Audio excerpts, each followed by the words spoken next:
banange olwaleetese akapya.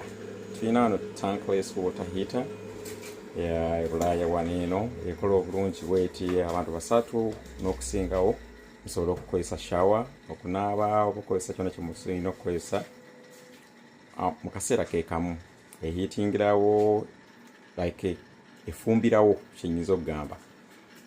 Erina condensation yajja nakabwati n'agenda mu drain awo. Erina vents bbiri, emu gye mulaba ku right eyo bagiyita exhaust etwala wabweru omuka omubi aba carbon dioxide. Then the left one bagiyita intake ereeta empewo ennungi mu tanka yaffe eno era vent ezirwaninga out wezityo nga bwe mulaba. Then amazzi gano agawano gabeera ga copper lines abiseera ebisinga tugakola nga copper. Left eno gye mulaba omukono gwa left guno ge maza agoocha gafulumiramu awo then aganyogoga ne gayingiramu awo agaba ganyogoga awo. Then wansi wano tulinawo valve zaffe zino muziraba n'emu eno tuzikola okuflushing oba cleaninga tank eno yaffe buli mwaka. Every once a year we clean the tank.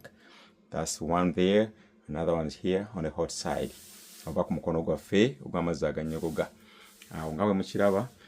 Then ekirala tulina guy waffe ono tumuyisa temperature level valve. Efulumya temperature bw'erinnya waggulu then ng'esobola okufulumya pressure eyo awo. Terina kuleeta mazzi, erina kuleeta pressure awo nga bwe mulaba. Then gas on, unit yaffe eno ekolera okusinga ku gas.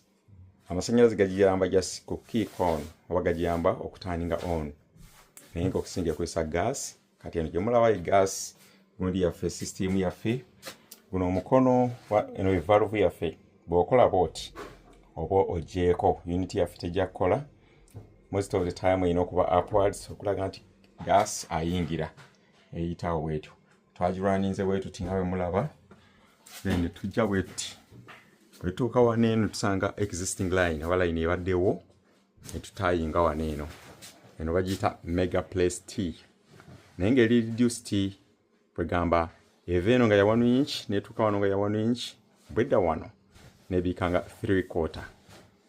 Then tuteekawo valve yaffe wano endala era naye ekola quarter turn.